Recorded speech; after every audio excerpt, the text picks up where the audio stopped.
Good evening. Your life is not yours anymore because things are going according to plan. We're not going to get anywhere close to trying to prevent another lab leak of this dangerous sort of experiment. You won't admit that it's dangerous, and for that lack of judgment, I think it's time that you resign. Well, this isn't good for us. Project Veritas has obtained never-before-seen military documents regarding the origins of COVID-19, gain-of-function research, vaccines, potential treatments which have been suppressed, and the government's effort to conceal all of this. Our house of cards is crumbling. If the Department of Defense, the same people who make our nuclear arsenal, felt this research was too dangerous to proceed with, why in the world did the NIH, NIAID, and EcoHealth Alliance recklessly disregard the risks involved? Do you think with the narrative unraveling, if I cooperate, I'd be able to stay out of jail? You know, because I've just been following orders? That's more like it. Hey there, friends! Our new top story tonight, the narrative is crumbling. Yikes. I mean, finally, the masses are finally seeing through the propaganda of the narrative to the truth. How is the narrative crumbling? Why is it crumbling? And what does this mean? We'll answer all these questions on tonight's special report. Oh shit, the narrative is crumbling. Ha ha ha. And I hope you know, I've been on your side all this time. You know that, right? Can you call my lawyer and ask him to meet me here after the show? Well, just how many people are waking up? In a recent poll I ran on yours truly's YouTube channel, I asked this question. What do you think the lockdowns are about? A, keeping people safe, or B, tyrannical control and power. With over 100,000 people voting, a whopping 4% answered they believe the lockdowns are about keeping people safe. That option was barely edged out by the 96% who have woken up and believe the lockdowns and mandates are about tyrannical control and power. And now with the narrative seemingly getting weaker by the day, it appears as though our continued attempts to deceive you are the exact things waking you up the most. This just in! People are intelligent enough that you can't fool them forever. In addition to the Project Veritas bombshell story this week about Fauci and friends, what else is happening that tells us the narrative is getting as limp as a Viagra-free Klaus Schwab? Where do we begin? Let's start with backpedaling. Is that if you look at the children who are hospitalized, many of them are hospitalized with COVID as opposed to because of COVID. Quite a shift in perspective. Everybody else has known this all along, but the world's top scientist has either just figured this out after 2 years, or he's simply changed his narrative because he's realized people aren't dumb enough to fall for his deception anymore. Which is true, you be the judge, and his crimes against humanity aren't so bad. Let's move on. I love this guy. CDC Director Rochelle Walensky evades a question about people dying with the virus versus deaths from the virus. And she evades it with the grace of Alec Baldwin playing with a gun on set. Do you know how many of the 836,000 deaths in the U.S. linked to COVID are from COVID, or how many are with COVID but they had other comorbidities? Do you have that breakdown? Yes, of course. With Omicron, we're following that very carefully. Our death registry, of course, takes a few weeks to collect. And of course, Omicron has just been with us for a few weeks, but those data will be forthcoming. Super forthcoming, Rochelle.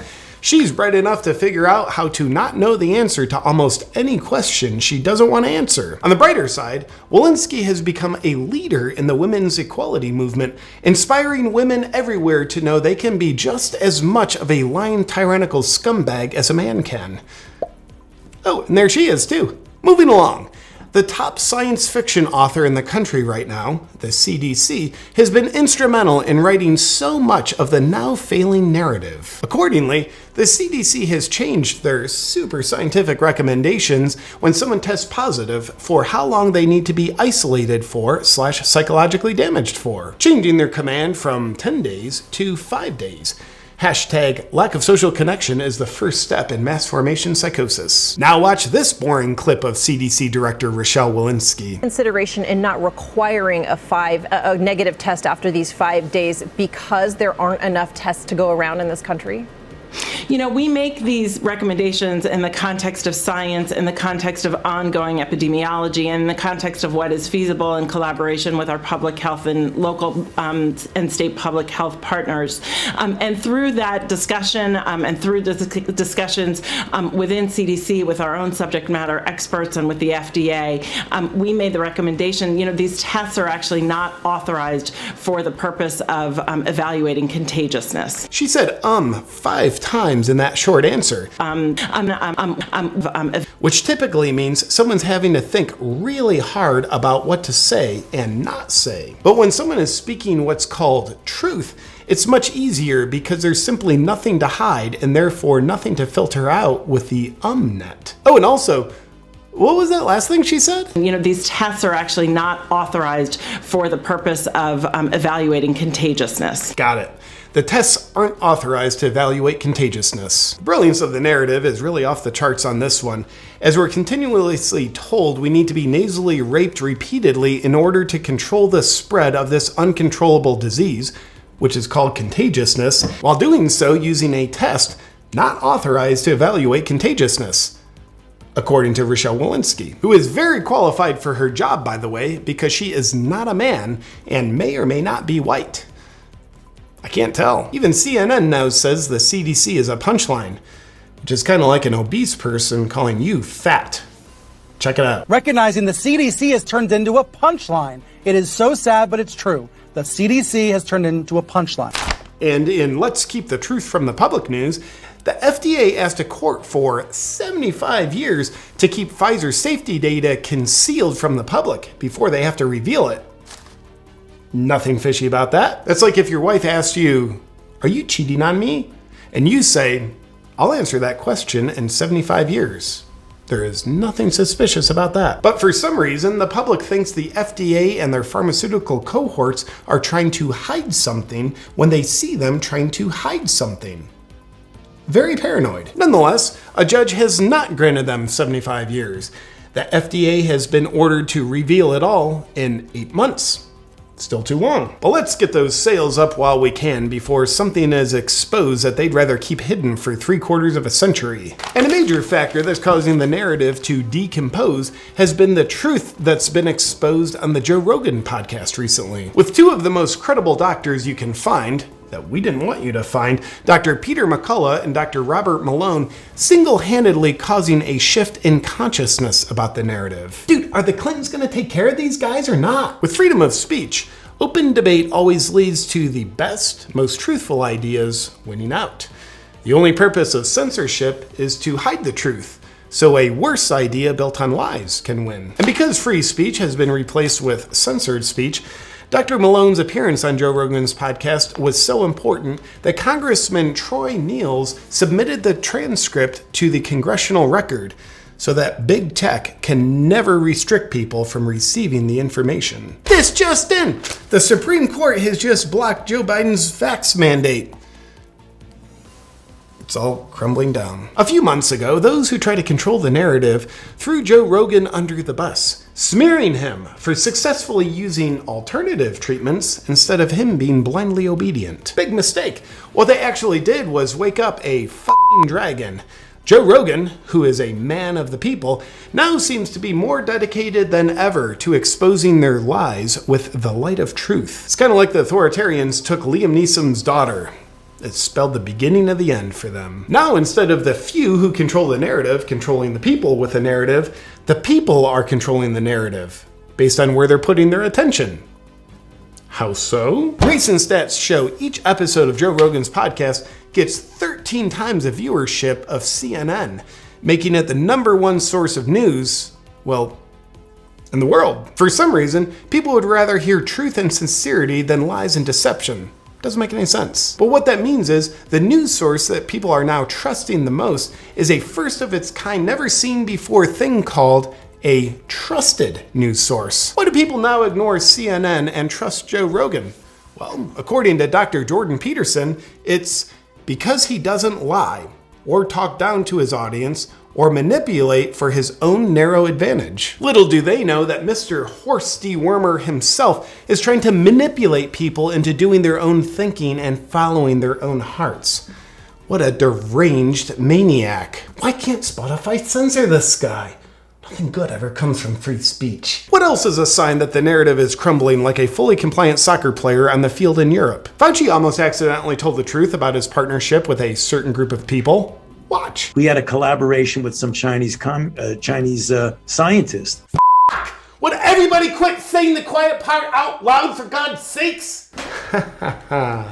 In other news, YouTube has deleted a video of Dr. Satoshi Omura speaking about the benefits of a horse deworming drug. They did so because they want to protect the public from his perspectives, as YouTube believes he is not a reliable source of scientific information on the medicine. And in other news, Dr. Satoshi Omura was awarded the Nobel Prize in Medicine in 2015 for his scientific work that led to the development of a horse deworming drug. And for completely unexplained reasons, people now fully see what the censors are doing. The narrative was diagnosed with osteoporosis when Facebook admitted in court that their fact checkers' facts are not facts. They are merely opinions. And Twitter, the social platform engineered to keep the narrative alive and kill the truth, is being put on life support. Twitter's stock price is down 50% from a year ago. For something that sucks the value out of society, it's still way overpriced. Should you sell your Twitter shares? To find out, just keep an eye on what Nancy Pelosi does with hers. How are the people feeling about the major politicians around the world that have been pushing the narrative for 2 years at the expense of the people? As you can see, people are still loving this tyrannical French politician as they're continuously showering him with love as they're pelting him with dirt and seaweed. While we're on France, here's 100,000 freedom fighters standing together against the mandates that the narrative propagates. For that matter, here's video footage of freedom fighters gathered all around the world together that we've absolutely tried to keep hidden from you. They're either protesting against the mandates or for more mandates. We're really not sure, but we'll try to have that data for you soon. Right, Rochelle? Those data will be forthcoming. Very soon. Thank you, Rochelle. And then there's this guy in Australia. You may only leave home for 3 reasons. Same energy as the way Harvey Weinstein would hit on a woman. Too much, too fast, too predatory. Kind of makes you obvious, good sir. Therefore, the more authoritarians like this talk, the more they wake people up. It's kind of like an earthquake of dishonesty making the structure of the narrative crumble. AOC was caught in the act of not believing her own narrative about wearing masks, avoiding traveling, and about Florida being a death trap because it's not locked down. When she was spotted not wearing a mask after traveling and still being alive in Florida somehow. She's confused about why people don't believe her narrative that she also doesn't believe.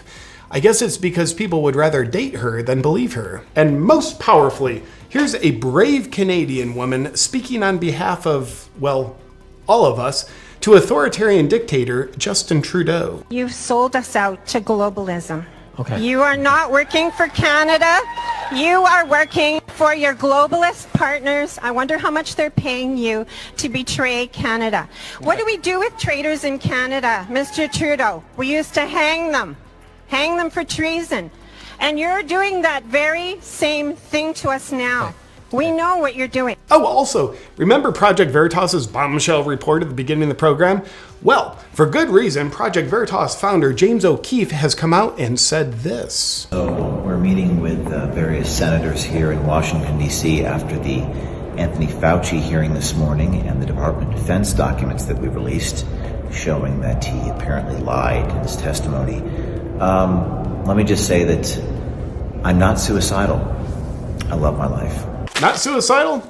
We'll see if the Clintons have a different opinion about that, James. In conclusion, is all this backtracking about the narrative because the narrative is truly crumbling? Or because it's part of a strategy to back off and confuse and then push with more fear and control to gain even more traction in people's minds? Or is the left backing off their outrageously unbelievable narrative to give the impression that they have things under control and that they're sensible because the midterm elections are approaching? You be the judge. The narrative and the lovely people behind it, who are definitely not held nearly enough as children, are driven by the love of power. And about that, Jimi Hendrix once said, "When the power of love overcomes the love of power, the world will know peace." Jimmy then died of a drug overdose. But nonetheless, with the narrative apparently falling apart, Are we at a point in time when the power of love is indeed overcoming the love of power? You be the judge. But what we do know is the authoritarians who are in love with power are all old as shit. So they're gonna keep pushing hard and fast because they can't afford to be patient because they're all gonna be dead soon, if we could be so lucky. Good night. Real quick, my freedom-loving friend, I want to let you know the Fauci Public Enemy #1 shirt and all my other freedom merch is available on my website, awakenwithjp.com. Today, I want to thank the sponsor of today's video, Magnesium Breakthrough by Bioptimizers. Wilder stole mine. The primary reason why I love Magnesium Breakthrough and take it every day is because it helps me effectively reduce my stress quickly and easily. You might have thought before, oh, I'm stressed and I don't like how this feels, makes me function like crap, but I don't want to go spend 10 years in a cave doing silent meditations with monks who may or may not have ill intentions. But what a lot of people don't know, and Wilder is telepathically telling me to tell you, is that one key nutrient can effectively reduce stress, and that nutrient is magnesium. But what Wilder also wants you to know is not any old magnesium will do. Your body needs 7 forms of magnesium in order to effectively reduce your stress, and that's exactly what Magnesium Breakthrough delivers to me. Or Wilder, as the case might be. I just get to think about this. There's 2 reasons why I think it's important to reduce our stress. One's obvious and one's a little elusive.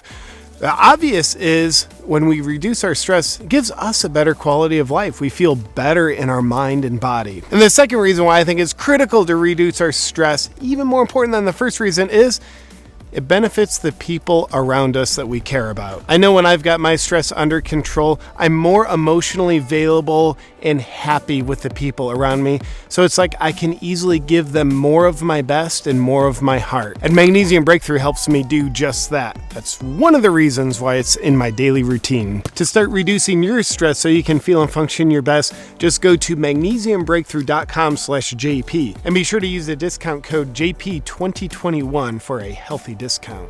He is literally pulling my hair right now. Ow.